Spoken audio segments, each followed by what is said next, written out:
biar bervariasi ya. Ini sudah di rumah apa masih di kampus? Balik. Masih di kampus apa sudah di rumah? Masih di kos, Pak. Masih di kos, Pak. Oke, baik. Nah, saudara-saudara, mari kita buka kuliah kita pada pagi hari ini dengan membaca basmalah dan al-fatihah. A'udzubillahi minasyaitonirrajim. Bismillahirrahmanirrahim. Alhamdulillahi rabbil alamin. Ar-Rahmanir-Rahim. Maliki yaumiddin. Maliki yaumiddin. Iyyaka na'budu wa iyyaka nasta'in. Ihdinas siratal mustaqim. Siratal ladzina an'amta 'alaihim ghairil maghdubi 'alaihim waladdallin.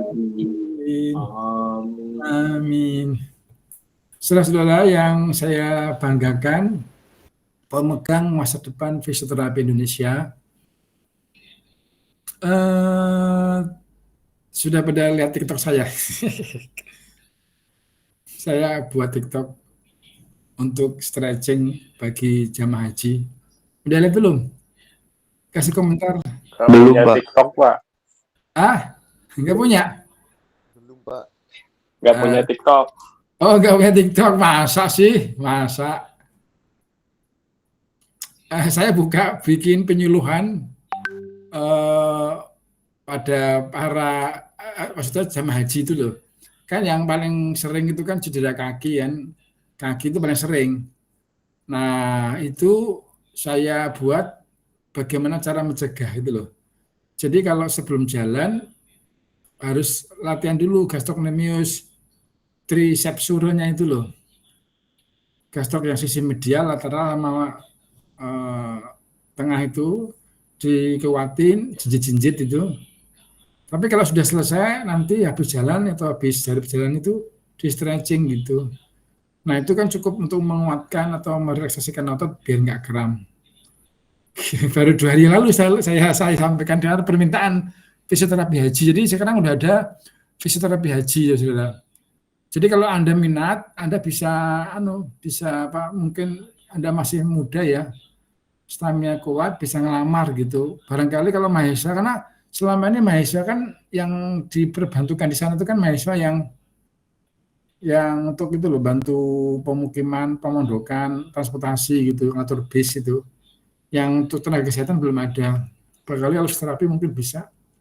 Baik, saudara, saya akan menyampaikan pada hari ini untuk satu materi yang saya rasa harus disampaikan karena kita sudah melihat bahwa kita itu sudah tahu segalanya harusnya ya. Udah saya bagi, ya ini. Jadi kita itu di dalam klinis itu akan menghadapi pasien dengan pain. Nah, pasien dengan joint effusion atau pembengkakan ya. Apakah layar sudah tersedia? Nampak layar saya? Yang tabel ini? Sudah, Pak. Baik. Pak. Ya, sip. Kemudian kita berhadapan dengan pasien dengan protect muscle yang spasme. Ada juga kita hadapi pasien dengan disease atrofi, otot yang mengecil, dermal ulcer, luka yang di kulit atau di jaringan, dan gangguan sirkulasi. 7 itu ya yang kita hadapi. Nah, saudara-saudara, terapinya apa sih? Kayak gitu kan. Kita kalau menghadapi pasien dengan gangguan ini, terapinya apa? Kan gitu. Nah, dalam hal ini sekarang kita bicara tentang fisioterapi ya. Jadi begini, tentunya kita itu harus memeriksa. Kalau ada orang dengan pain, nah pain itu kalau kita sebagai tenaga kesehatan harus selalu berpikir, pain itu adalah akibat dari suatu sebab. Jadi kalau kita itu menghilangkan pain, itu sebenarnya kita itu kayak anestesi gitu. Dikasih obat, pennya hilang. Itu kan kayak anestesi toh. Misalnya orang mau operasi, kan mesti sakit. Dikasih obat oleh anestesi, maka hilang sakit itu, hilang rasanya, maka dibedah. Nah, tetapi kalau kita fisioterapi itu dengan ilmu kita, skill kita, biomekanik, muskuloskeletal, nyeri itu akibat dari mana gitu.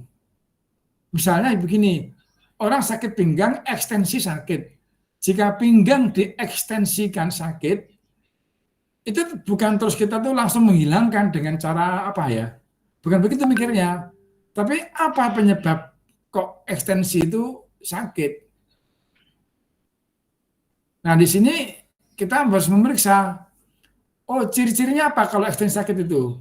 Oh, kemungkinan adanya fasad di intervertebral disc, intervertebral fasad joint itu yang mengalami hambatan. Kenapa? Kan kalau orang itu ekstensi, yang membatasi gerakan ekstensi pinggang kan fasad. Nah, sekarang fasad nomor berapa? L1, L2, L3, L4, atau L5. Oh, ternyata dengan Patrick itu nyeri. Oh, berarti ini fasadnya adalah L3, L4. Oh, begitu. Kalau begitu bagaimana kita melonggarkan? Oh, dengan cara manipulasi.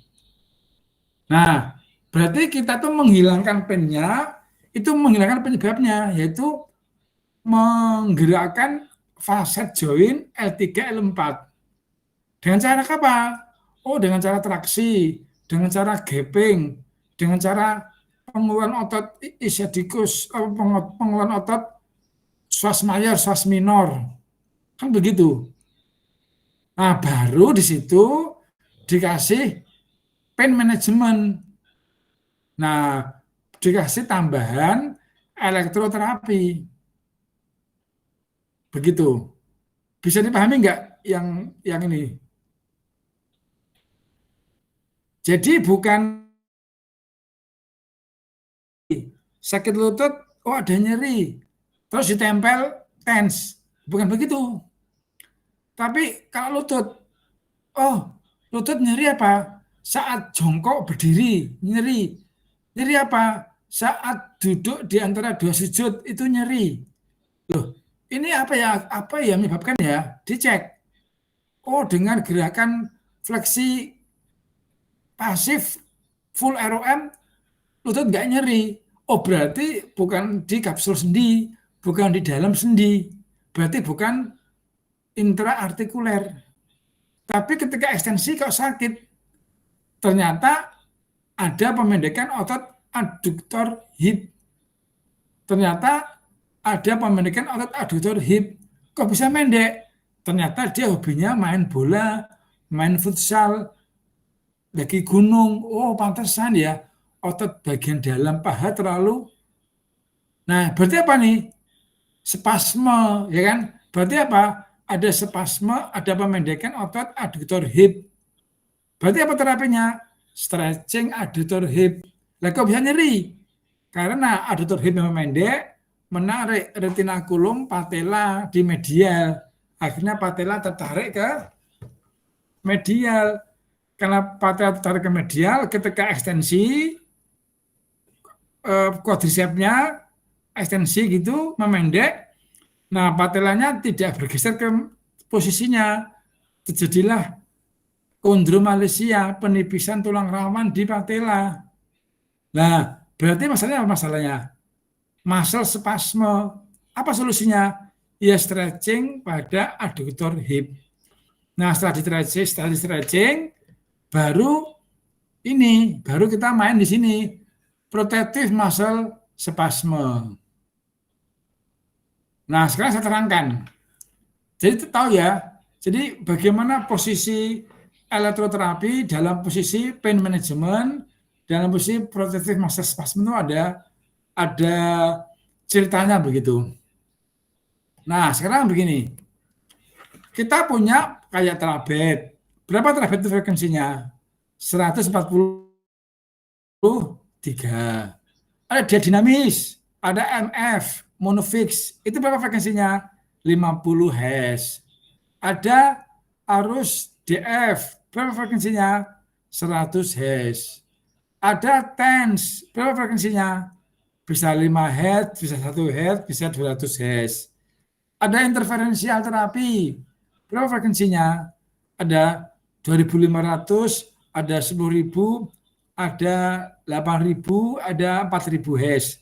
Tapi dia memiliki AMF 1 sampai 200. Sedangkan yang 1.000 tadi, yang 4.000 tadi itu adalah karier atau pembawa. Tapi yang ditujukan untuk terapi itu ya AMF itu 1 sampai 200 Hz. Nah, sekarang kita lihat ini pedoman penggunaan arus listrik ini menurut Gott Alon.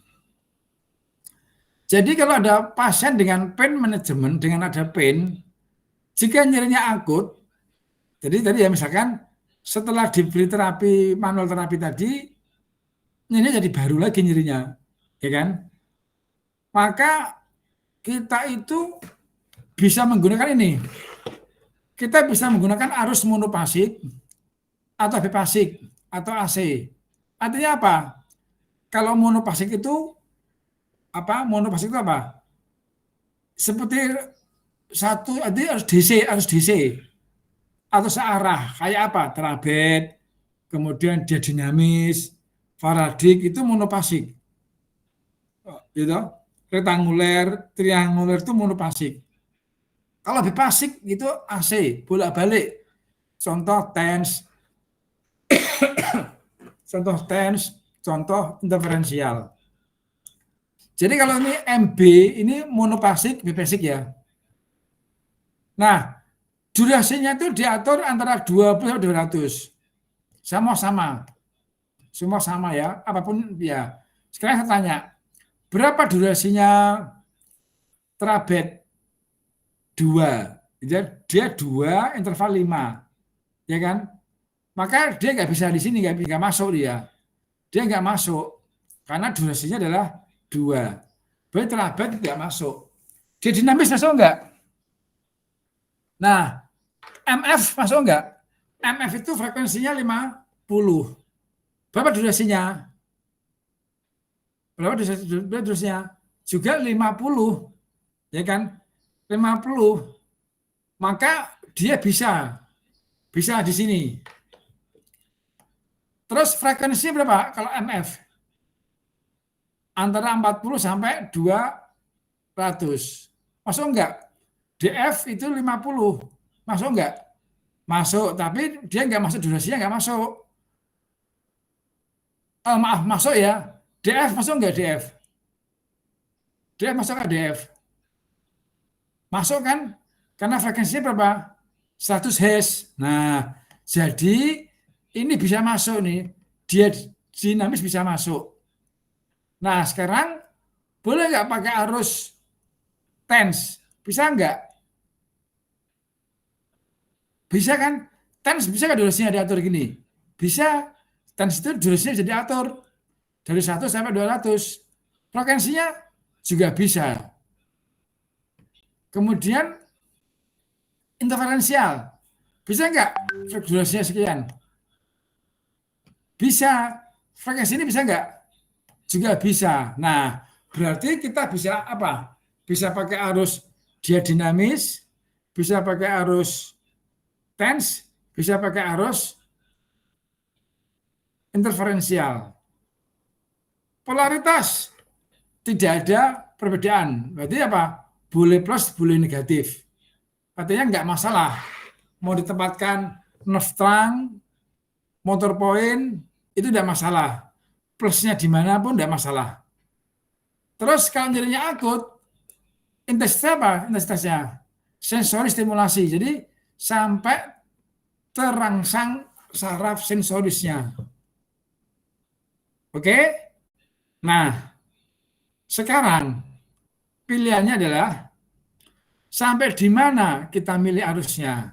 Nah, sekarang kita gini. Kita mau pakai arus DC apa AC? Ingat, dia dinamis itu harusnya DC. DC itu ada kutub plus, ada kutub minus. Oke. Nah, kutub plus itu dia akan merangsang atau dia anode merangsang basa. Kutub minus akan merangsang asam. Jika sensorinya, stimulasinya terlalu besar, terlalu besar, terlalu tinggi, atau terlalu lama, maka terjadilah reaksi asam basa, gatal-gatal, merah-merah itu loh. Ya kan? Nah, apakah kita mau pasien yang kita terapi itu nanti setelah diterapi merah-merah itu? Kan nggak mau. Nah, maka kalau gitu kita pilihannya adalah TENS atau interferensial. Nah, kemudian apa istimewanya? Kalau TENS ototnya di superficial. Kalau interferensial bisa di dalam. Nah, kalau kasusnya itu nyeri karena piriformis, nyeri karena psoas mayor, psoas minor, maka kita lebih cocok pakai arus interferensial. Tetapi kalau nyerinya itu ototnya di luar, tenis elbow misalnya gitu, ITBS, nah itu kita pakai TENS cocok. Nah, itulah saudara cara kita memahami pedoman ini. Nah, kemudian harusnya apa? Continue. Artinya tidak burst, tidak terputus-putus. Kemudian elektrodesnya apa penempatannya? Bisa di area nyeri, bisa kiri kanan, bisa atas bawah. Terus waktunya berapa? Nah, 20 sampai 30 menit. Nah, sampai sini jelas enggak sampai sini? Jelas tidak?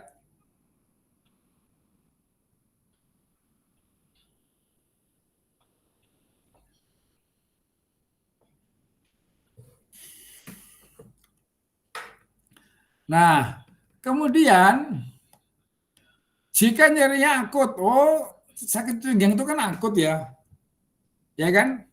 Udah 3 bulan atau baru kemarin habis futsal jatuh terus sakit pinggang atau habis ngangkat kursi. Nah, di sini kronis. Nah, kalau kronis maka frekuensinya bukan di sini, bukan di 100. Tapi boleh juga antara 15 sampai 200.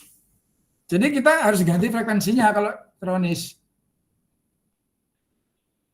Nah, tetapi kalau nyerinya itu misalnya sangat banyak ya, atau umum lumrah, itu kita bisa pakai arus 25. Maksudnya frekuensinya itu pakai TENS 2 atau 5 Hz frekuensinya. Nah, kalau pakai interferensi, sama ya. Kalau interferensi itu kita tinggal ngatur AMF-nya. Jadi ini itu adalah AMF ini. Amplitudo modulasi frekuensi. Adakah yang bit low, bit high, atau frekuensi minimal maksimal? Nah, ini diatur ini. Kita bisa minimal 15, maksimal 200. Atau kalau alatnya itu yang kata Noga, bit low-nya itu 15, bit high-nya itu 200. Kalau pakai alatnya yang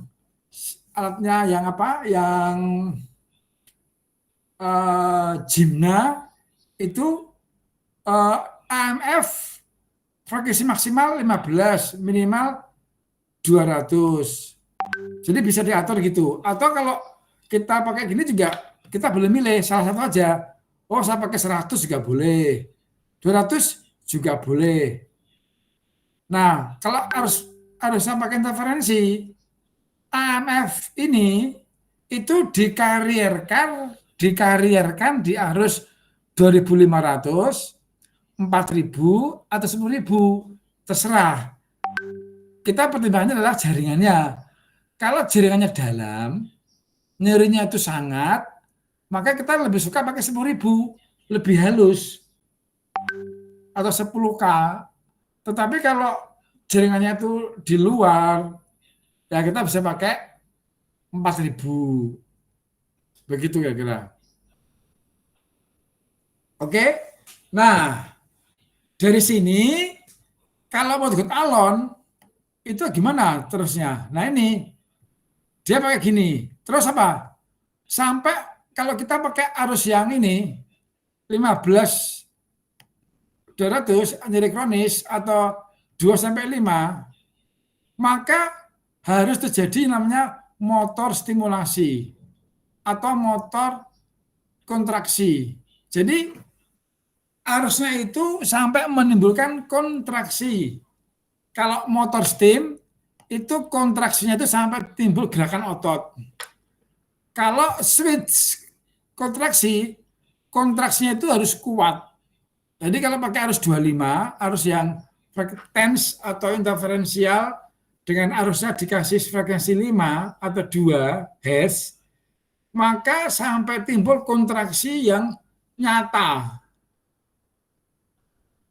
Nah, kenapa nyata? Karena arus 25 atau frekuensi 2 atau 5 itu dengan kontraksi yang kuat tapi nyaman loh ya. Maka terjadilah perangsangan pada otak untuk mengeluarkan endorfin. Kalau nggak kuat dan cukup lama nggak terjadi, endorfin nggak keluar. Seperti kalau kita tuh olahraga. Olahraga itu kontraksi kan kuat dan beri lama. Nah, nanti endorfinnya itu keluar 2 jam setelah olahraga, 2 jam setelah diberikan arus listrik ini. Dan areanya bisa remote. Nah, kalau kalian ini bisa remote. Apa itu remote?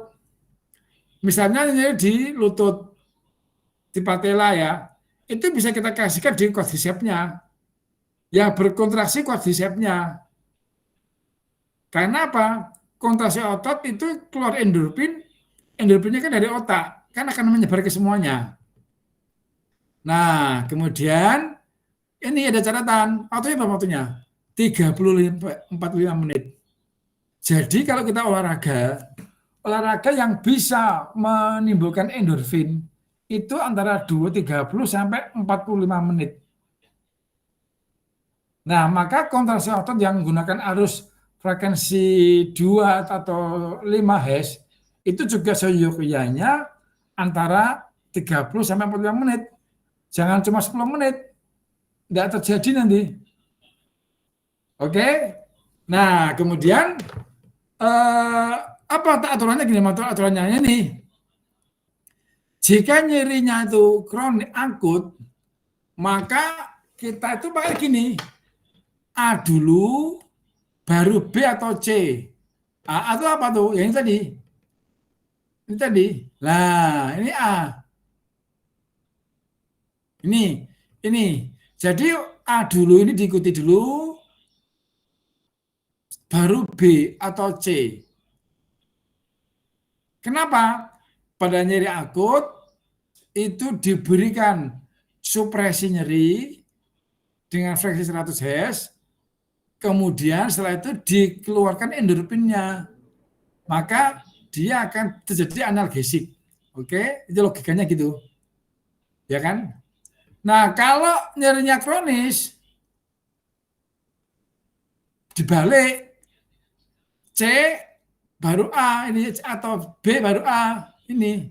Nah, dikasih ini dulu nih kronis. Jadi kalau sakit pinggang udah 3 bulan nih, setelah kita terapi manual, misalnya begitu, kita berikan exercise begitu. Nah, kita berikan ini arus yang frekuensi 5 Hz selama berapa? 35 menit untuk mengeluarkan endorfin. Setelah itu baru yang A dikasih 20 menit frekuensi 100 Hz. Maka apa? Setelah keluar endorfin dinetralkan rangsang sarafnya ditinggikan ambang rangsangnya. Maka pasien akan nyaman. Baik. Sampai di sini ada enggak yang mau bertanya? Silakan.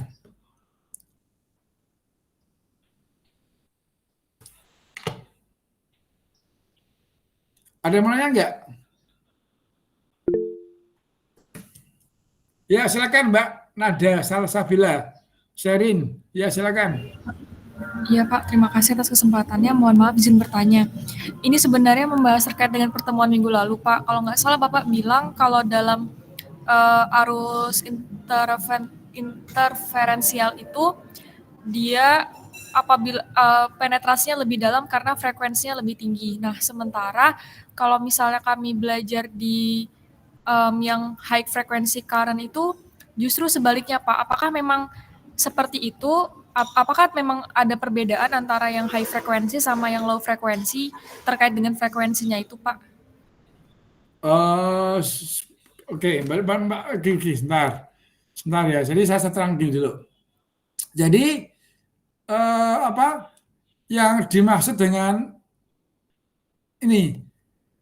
Jadi gini, interferensial itu memang frekuensinya tinggi, lebih tinggi dari yang low ya. Karena interferensial itu kan di atas 1000 Hz.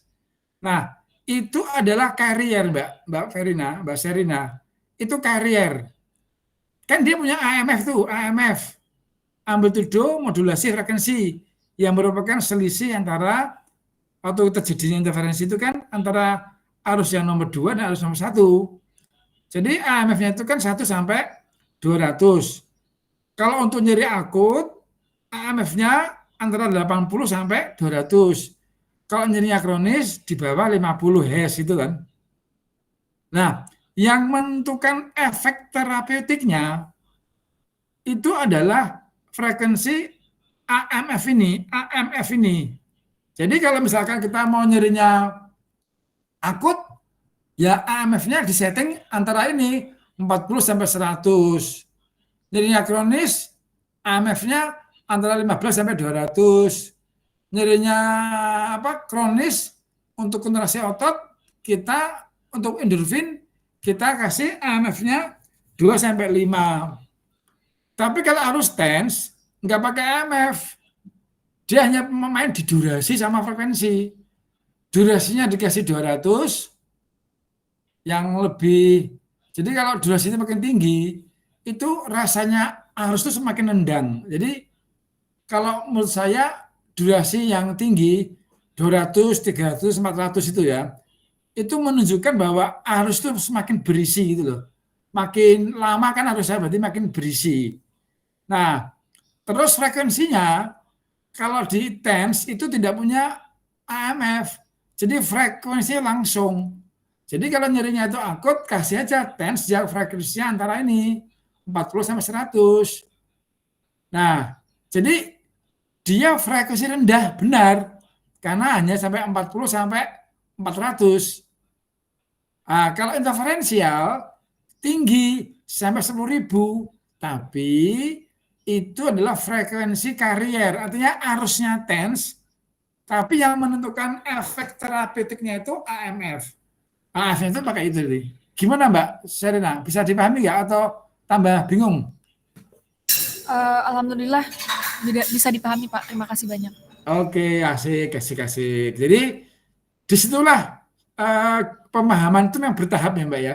Jadi awal-awal itu saya menyampaikannya interferensial itu versi tinggi, itu benar. Jadi antara di atas 1000 Hz. Tetapi dia memiliki AMF, amplitudo modulasi frekuensi, yang besarnya antara 0 sampai 200, 1 sampai 200. Nah, yang ditentukan untuk efek apa yang akan kita ingin tuju?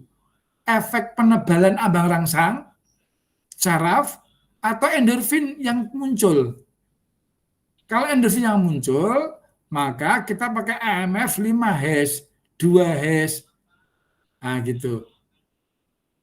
Jadi bertahapnya seperti itu.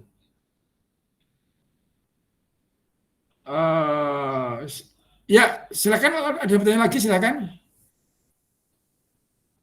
Nugroho Adnan. Ada enggak nih Nugroho Adnan nih? Ada Pak? Enggak ada yang saya tanyakan Pak. Enggak ada. Rifki. Oke, silakan Nugraha Adnan Habibi Kuseri mau nanya, silakan. Angkat tangan.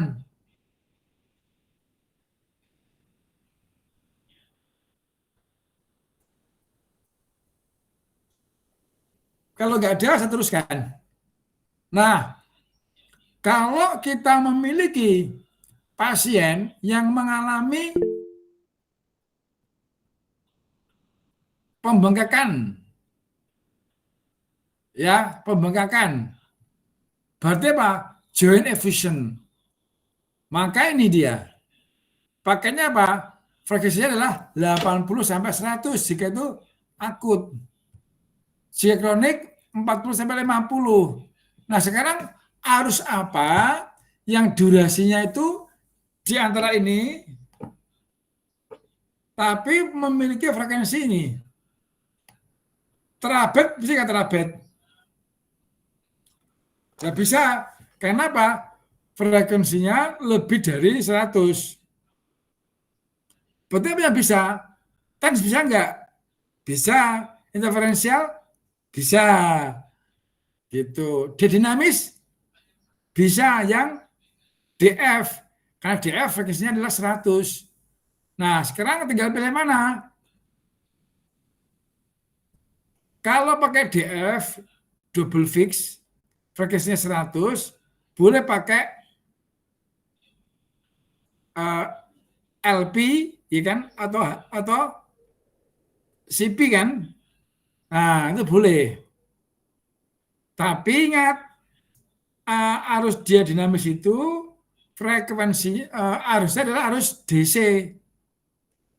Karena arus DC, maka jika terlalu lama, jika terlalu besar intensitasnya, akan menimbulkan apa? Blister ataupun menimbulkan gatal-gatal merah-merah. Nah, ini efek negatifnya. Tapi kalau enggak terlalu besar ya enggak apa-apa, bagus. Oke. Nah, kemudian kalau kronik, boleh nggak ini kalau yang aku tadi interferensial? Oh, sangat boleh. Jadi interferensial TENS itu bisa semuanya dia. Karena arusnya AC, maka dia bolak-balik. Yang plus, kadang-kadang minus, yang minus kadang plus, itu bolak-balik kan namanya AC. Maka efek reaksi kimia asam basa di kedua elektrode itu tidak ada, netral. Tapi kalau arusnya DC, jika terlalu besar atau terlalu lama, maka yang di kutub plus itu akan basa. Yang di kulit negmen akan minus, akan alkali, akan asam. Gatal-gatal kita asam. Nah, sekarang kita pengen mana? Dan punyanya apa gitu. Nah, kata God Alon, yang ini ya, ini ada catatan. SS, sampai stimulasi saja. Jadi kalau bengkak ini hanya stimulasi sensorik saja. Tapi kalau kronik sampai timbul kontraksi, MS, muscle stimulasi. Nah, ini kemudian di catatan ini ada catatan. Ini apa tadi? Waktunya apa? 2 sampai 4 jam per hari. Oke. Waduh, ini loh. Yang bengkak ini ya. Yang bengkak ini akut ini waktunya panjangnya apa? 2 sampai 4 jam per hari. Lama ya. Sekarang ada enggak fisioterapi di rumah sakit atau poliklinik yang memberikan elektrostimulasi sampai 2 jam? Enggak ada. Nah, kenapa alasannya? Alasannya kita lihat. Yang ini. Positif A hanya efektif untuk kasus akut dan harus diawali terapinya seawal mungkin. Positif A dapat digunakan kombinasi dengan kromis dingin.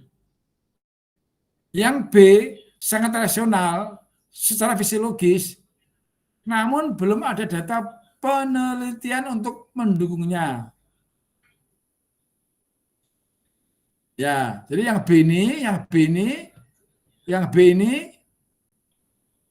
Belum ada data pendukungnya. Apa iya kalau nyeri kronik itu memang ya dengan frekuensi yang 40-50 Hz ini memang terjadi apa? Kontraksi otot yang ritmis. Kontraksi itu yang vasodilatasi, arteri, vena juga buka. Jadi ada muscle pump.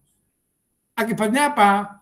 Bengkak yang tadinya stagnan itu akan diperas ketika kontraksi dan disedot ketika relaksasi. Itu secara fisiologis. Dalam kenyataan gitu enggak? I don't know, you don't know. Maka carilah jurnal. Telitilah apa benar bahwa bengkak yang kronis dikasih elektrikal stimulasi ini bengkaknya menjadi berkurang. Itu maksudnya begitu. Tapi secara fisiologis benar. Logikanya kalau orang kontraksi, kalau bengkak, misalnya ya orang pasca operasi. Kalau dia kemeng, ayo latihan jalan. Nah, latihan jalan tadi kan akan memompa darah. Maka bengkaknya berkurang. Kalau orang habis naik gunung pegel-pegel, ya oke, benar nggak? Habis naik sepeda jauh pegel-pegel toh, gunakanlah untuk jalan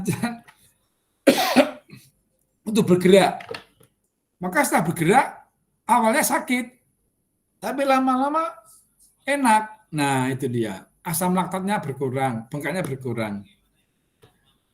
Oke, ada komentar sampai di sini silakan. Ada pertanyaan silakan.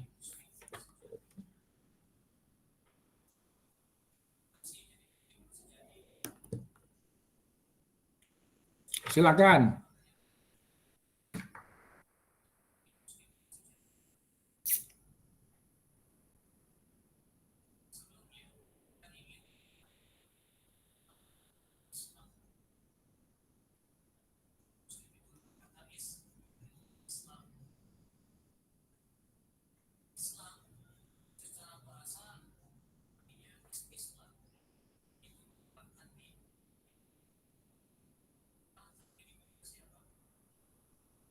Gak ada pertanyaan? Nah, nanti sudah nanti ya, pada waktu Anda praktek, cobalah ini dengan TENS maupun dengan interferensial. Cobalah, ya misalkan untuk lutut, untuk bahu, untuk tenis elbow, dipakai elektrodenya, coba pakai TENS yang frekuensinya 100. Nanti pakai interferensial, AMF-nya 100. Bedanya di mana sih bedanya? Jadi sama-sama TENS pakai 100.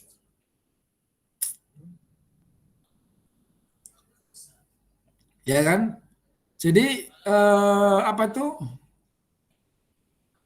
Anda pakai TENS, coba di lutut, coba antara atau metode Oregon-Cercio, coba frekuensi 100 ya TENS-nya, durasi kasih 200, rasakan selama 5 menit, kemudian ganti pakai TENS, frekuensinya 200, ganti TENS frekuensinya 5, apa perbedaannya?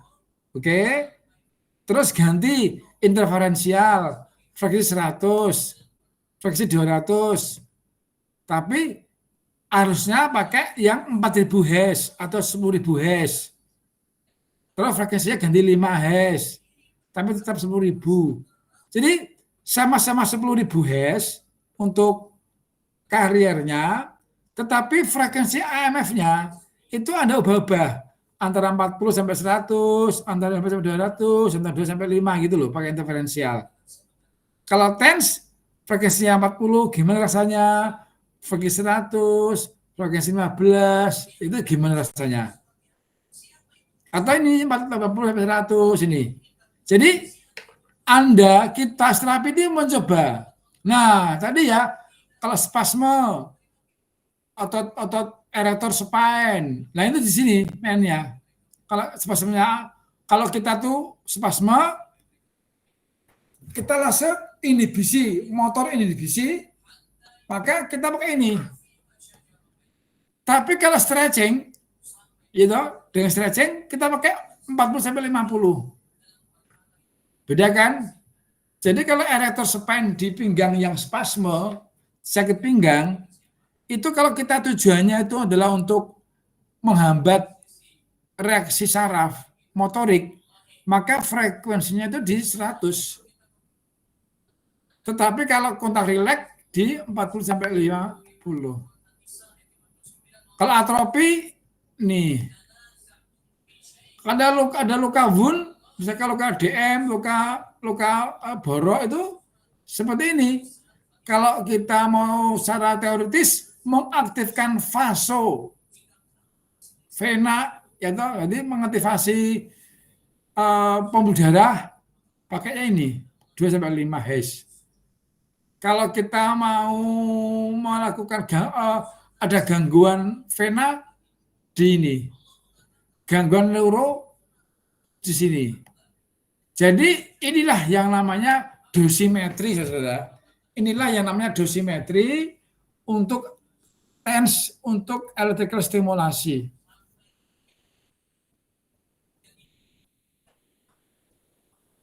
Nah, nanti ketika praktek dicoba dengan temennya, ya. Oke. Itu ada jurnal-jurnal yang saya lampirkan di SIPEN. Itu pengalaman beberapa ahli dalam berbagai penelitian yang mencoba beberapa frekuensi.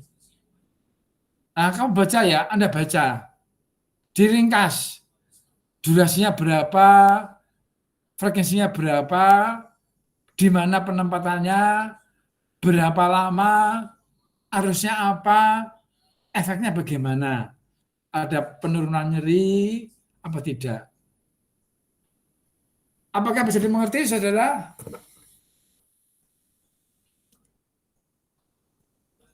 Halo? Bisa, Pak. Ada komentar, pertanyaan? Kalau nggak ada, Pak Toto minta izin ya. Nanti untuk praktek, Anda sama asisten ya. Baik, Pak. Terima kasih. Dicoba, dipuas-puasin ya. Ada yang mau ditanya nggak untuk nyobanya? Udah paham belum nyobanya? Halo?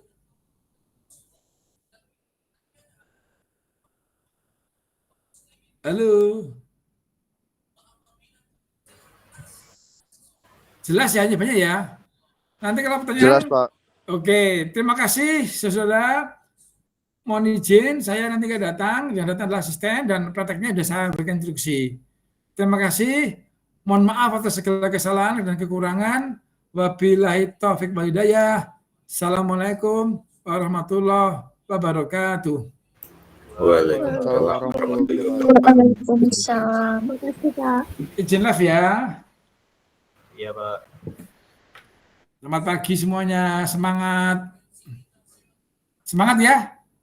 Siapa? Oke. Siapa? Ya, semangat anak muda, semangat. Yang tua undur diri, yang muda bangkit. Siapa?